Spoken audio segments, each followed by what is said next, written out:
Assalamualaikum warahmatullahi wabarakatuh. Alhamdulillahirrahmanirrahim. Kita telah melaksanakan sholat isya berjamaah dan insya Allah akan dilanjutkan dengan sholat tarawih berjamaah. Sebelum sholat tarawih berjamaah dilaksanakan, akan kami sampaikan beberapa pengumuman. Pengumuman yang pertama yaitu laporan mengenai infak sholat tarawih pada malam lalu sebesar Rp194.000, sehingga saldo sampai dengan malam hari ini sebesar Rp4.407.000. Kami mengucapkan jazakumullah khairan katsiran kepada para jamaah sekalian yang telah berinfak. Semoga Allah Subhanahu wa taala membalas kebaikan para jamaah sekalian. Amin. Pengumuman yang kedua, untuk penceramah pada malam hari ini yaitu Bapak Esa Suseno, dan selaku imam sholat tarawih adalah Bapak Ustadz Biki. Sedangkan untuk pengisi kuliah subuh besok, insya Allah Bapak Ustadz Jumani. Selanjutnya kami mohon agar para jamaah dapat mengikutinya dengan khidmat, dan kepada adik-adik tolong untuk dapat menang. Dimohon pula kepada orang tua untuk selalu mendampingi putra dan putrinya. Demikian informasi ini kami sampaikan. Atas perhatiannya kami ucapkan terima kasih. Dan kepada Bapak Esa Suseno, waktu dan tempat kami persilakan. Wassalamualaikum warahmatullahi wabarakatuh.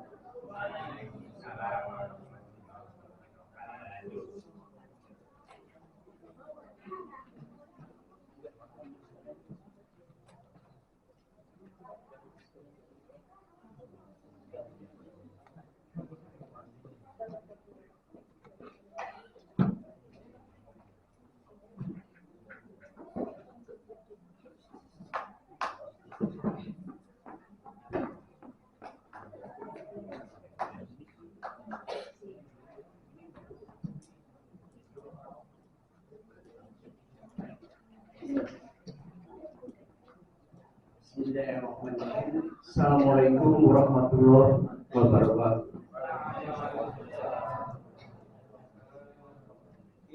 Innalillah nahmaduhu wa nasta'inuhu wa nastaghfiruh wa na'udzu min syururi anfusina wa min sayyiati a'malina.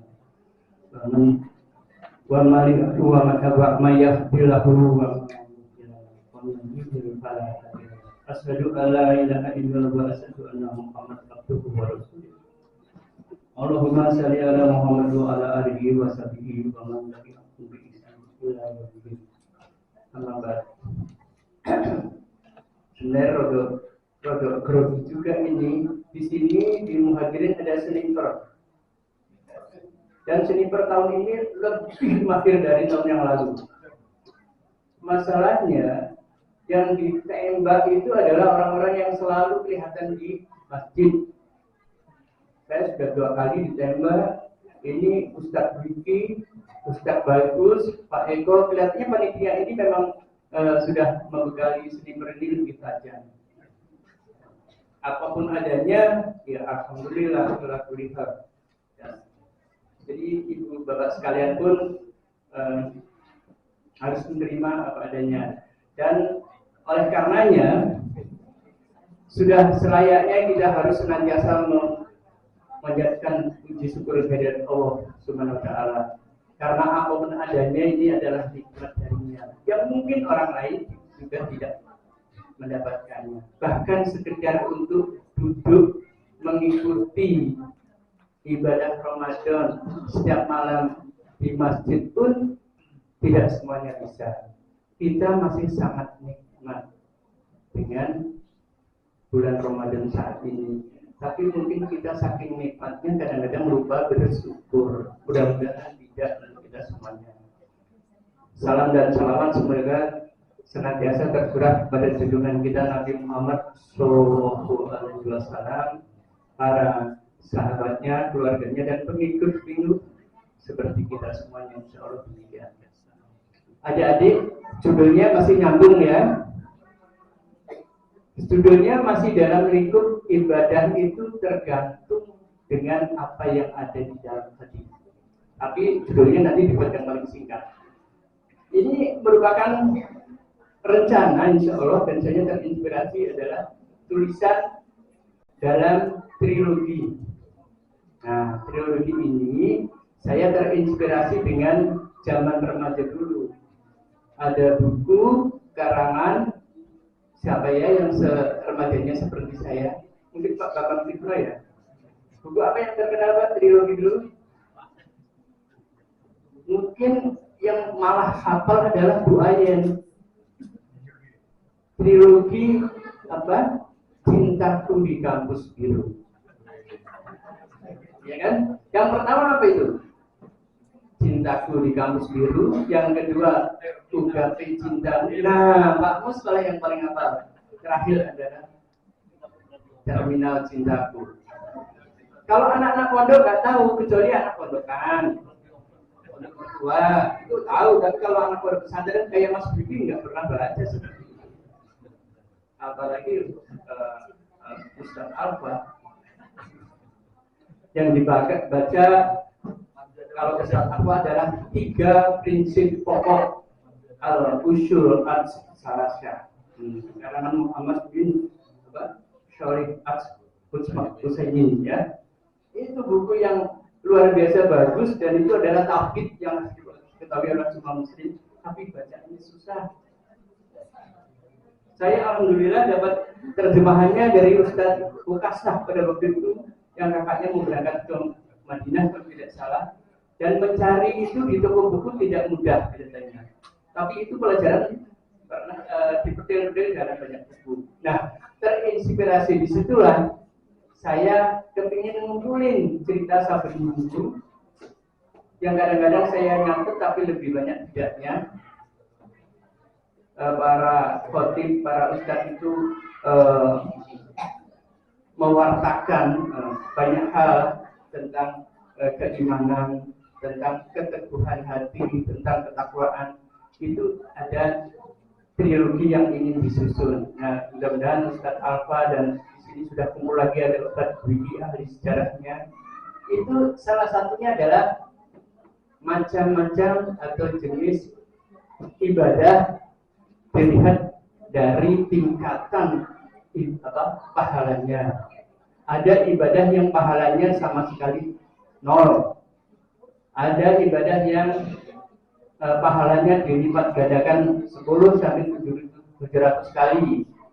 Ada ibadah yang justru kelipatannya pahalanya itu tidak terukur, dan itu sudah disampaikan oleh Ustaz Alfa.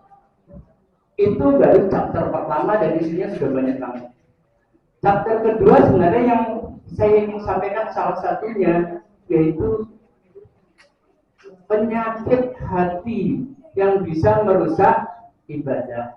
Jadi nanti judulnya apa yang paling pas untuk penyakit hati ini? Contohnya banyak kan? Mau ambil yang mana ini? Yang paling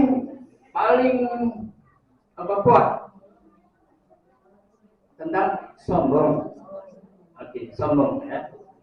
Nah, yang ketiga, chapter ketiga itu adalah obat hati.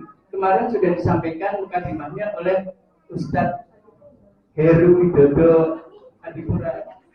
Apa ya? Itu yang ada lagunya kalau tidak salah, Tombol Hati Limang Perkoro. Nah, itu sebenarnya chapter terakhir. Tapi ini ya baru keinginan. Mudah-mudahan keinginan baik ini dengan ridho Allah bisa terwujud tak tahu kapan. Amin. Jadi kalau kali ini tentang sombong. Kenapa sombong itu menjadi bagian yang paling kuat merusak hati? Di sini ada hadis dari Bukhari dan Muslim yang mengatakan bahwa Hadits bin Wahb al-Qushairi berkata bahwa dia mendengar Rasulullah Shallallahu Alaihi Wasallam bersabda, "Ala ukhbirukum bil akhlinar." Apa ya? Apakah kalian tahu siapa ahli neraka? Apakah kalian ingin tahu siapa ahli neraka? Ini bukan seperti Ustadz yang beberapa hari yang lalu menanyakan ya. Memang ada hadis yang menjawab bahwa di neraka itu lebih banyak perempuan. Tapi kali ini bukan di situ. Saya sangat-sangat sayang dan hormat dengan perempuan, jadi saya nggak ingin ambil hadis yang itu. Ini hadis yang lebih umum. Siapakah mereka, para ahli neraka itu? Jawabnya adalah orang-orang yang keras lagi kasar, tamak lagi rakus, dan takabur atau sombong. Nah, jadi ini berlaku untuk semua, baik laki-laki maupun perempuan. Jadi kenapa itu diambil? Di samping hadis itu, kita juga ingat benar cerita yang mudah-mudahan diluruskan ya Ustaz Bigi. Pada kapan Allah murka yang pertama kali? Kapan ya? Pada saat Allah itu memerintahkan semua untuk bersujud kepada Adam. Tapi siapa yang tidak mau? Iblis. Kenapa nggak mau? Sombong dia. Dia sombong, merasa lebih baik. Itulah makanya Allah sudah melaknatnya. Iblis akan selamanya berada di neraka. Kita akan ikut-ikut jadi orang sombong atau tidak? Mudah-mudahan dan semoga demikian adanya. Berkali-kali, berpuluh kali, bahkan mungkin ada yang sudah setiap hari mendengarkan tausiah dan belajar agama. Ini menguatkan kita untuk meyakinkan kita tidak akan menjadi orang yang sombong. Meskipun itu menjadi sangat berat, karena kadang-kadang lupa selagi kita mengobrol, bergeser ke gibah, sampai ke gibah, akhirnya juga terpeleset ke sombong. Sombong dalam segala hal, dan mudah-mudahan kita tidak demikian adanya. Seperti ini di firman Allah pada surah Al-Baqarah 34, saya kira semuanya mungkin sudah sering mendengarkan. Wa ijkulna lil malaikati isjudu li adama fasajadu illa iblis aba wastakbara wa kana minal kafirin. Nah itu tadi ya, ceritanya semuanya diperintahkan untuk bersujud, iblis tidak mau karena dia sombong. Pada firman Allah yang lainnya juga disebutkan di surat Luqman 18, wala tusyu'ir qadaka linnasi wala tamsi fil ardi maruha innahu la yuhibbu kulla mukhtalin fakhur. Dan janganlah kamu memalingkan mukamu dari manusia karena sombong, dan janganlah kamu berjalan di muka bumi dengan angkuh. Sesungguhnya Allah tidak menyukai orang-orang yang sombong lagi membanggakan diri. Dan di An-Nahl di ujungnya itu, An-Nahl 23 itu ada innahu la yuhibbul mustakbirin. Sesungguhnya dia tidak menyukai orang-orang yang menyombongkan diri. Nah, begitu tegasnya Allah tidak menyukai hal itu, tapi begitu banyaknya kita terpeleset di sana. Karena memang sesuai dengan janji iblis, setan, bahwa tidak akan berhenti dan tidak ada hentinya untuk menggoda kita terpeleset untuk itu. Mulainya dari hati. Nah, kembali ke hati kan, yaitu dengan sombong. Saat kesombongannya dilampaui oleh orang yang lain, maka segala hal akan dilakukan. Adik-adik, tolong jangan berbangga diri. Ini supaya berkah. Nanti adik menjadi lebih pintar dari yang kagum dalam berkhotbah. Tapi dengarkan dulu ya. Dengarkan dulu. Itu junior Suroto karena nggak ada bapaknya ya. Biasanya bapaknya yang nyuntik sih. Jadi, dengarkan dulu, atau kalau tidak ikut sholat nanti tidak bersih, itu bagus ya. Oke, paham. Itu tadi tentang sombong. Sampai di mana ya?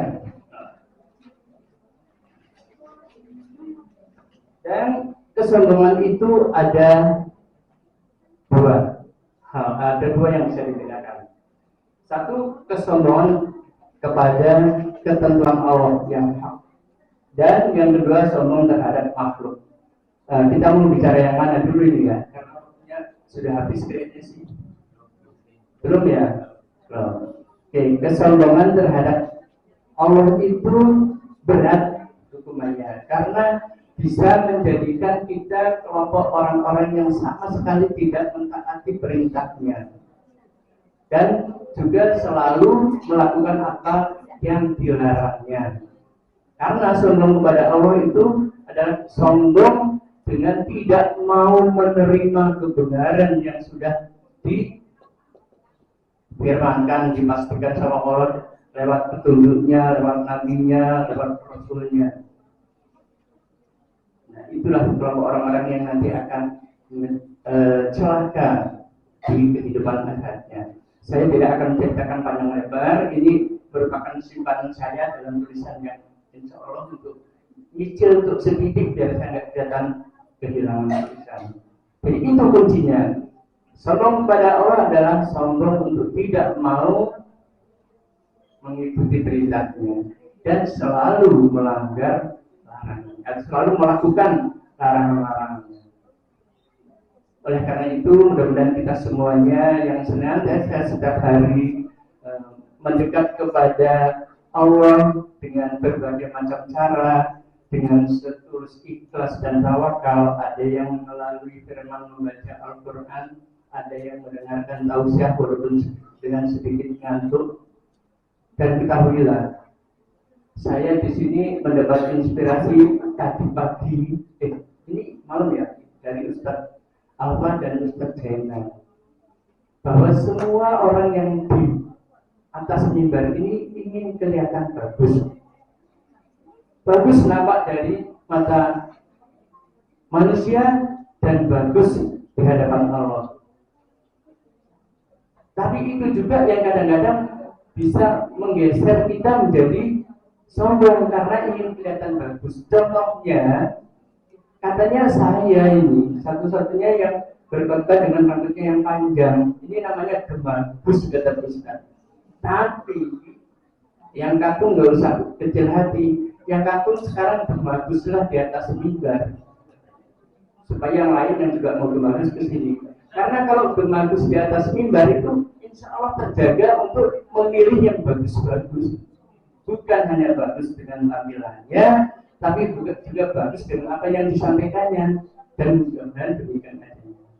Tapi kalau orang yang sudah memang bagus di sini, ya saya kira nggak usah segan-segan deh ke mimbar, mesti seperti Pak Alim Srikin. Ngapain sih Pak Ali kalau di Jepang juga ada? Oh ya, orang sudah bagus ya, tampil di sini. Kasihan yang jelek-jelek seperti saya maksa ditembak sebelum tampil itu loh. Yang lainnya juga seperti itu. Ada yang sudah terbukti bagus sekali, putar-putarnya agak canggih. Tapi masalah ini kalau di jadwal kita tidak pernah ada. Rasanya kita rindu dengan semua yang baik-baik untuk kita lihat. Nah, bagus itu boleh di atas mimbar untuk membagus-baguskan apa yang disampaikan sesuai dengan syariat dan penampilan bagus. Karena perintah Allah pun kalau ke masjid, pakailah pakaian yang terbaik yang kamu miliki. Bahkan kalau untuk laki-laki juga disunahkan untuk pakai minyak wangi. Seperti itu kalau tidak salah. Ya Ustaz, ya Ustaz membenarkan. Sehingga saya kadang-kadang selalu pakai wangi. Dan rambut saya kalau panjang ini sebenarnya tak wangi ini juga. Karena kalau istri saya bonceng ininya itu, ini mendah itu, dia kena rambut saya itu kok wangi ya Mas itu. Itu baru ini endah sebenarnya. Jadi pakai wangi-wangi itu ternyata juga memang merangsang membantu apa ya. Jadi begitulah memang sunahnya demikian. Tampilnya ya kalau sholat masa iya baju tidur pakai sholat kan enggak ya Bu ya. Bapak mungkin ada yang lupa kadang-kadang nggak bisa pakai kaos pakai training juga untuk sholat. Padahal di rumah banyak yang harganya berlipat itu. Jadi caranya sisihkanlah satu baju satu setel yang khusus untuk datang ke masjid. Saya sangat apresiatif dan hormat dengan Ustaz imam besar.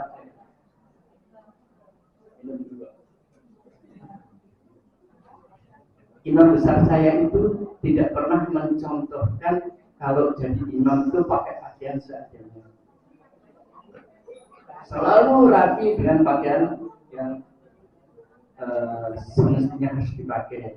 Kecuali kalau dulu pernah terjadi waktu motongin kambing ya Pak Imam, motong sapi itu sudah waktunya nggak ada, jadi pakai baju yang dipakainya.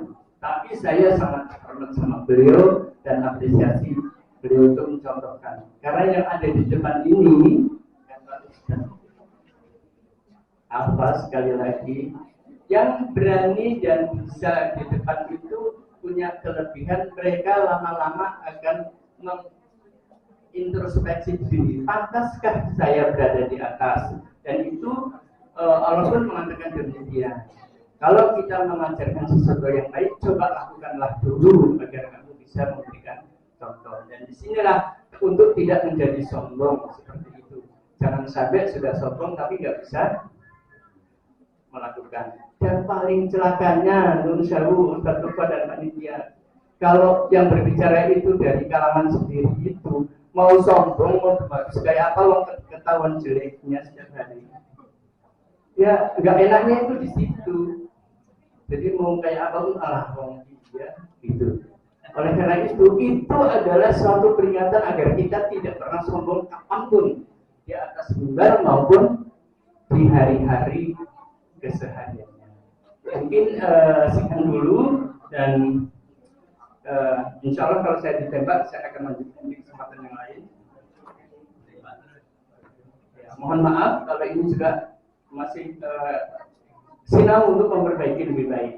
Saya belajar menyiapkannya karena memang saya belum punya banyak sekali. Mari kita tutup ini dengan hadis. Bismillahirrahmanirrahim. Subhanakallahumma wa bihamdika asyhadu an la ilaha illa anta astaghfiruka wa atubu ilaik. Assalamualaikum warahmatullahi wabarakatuh.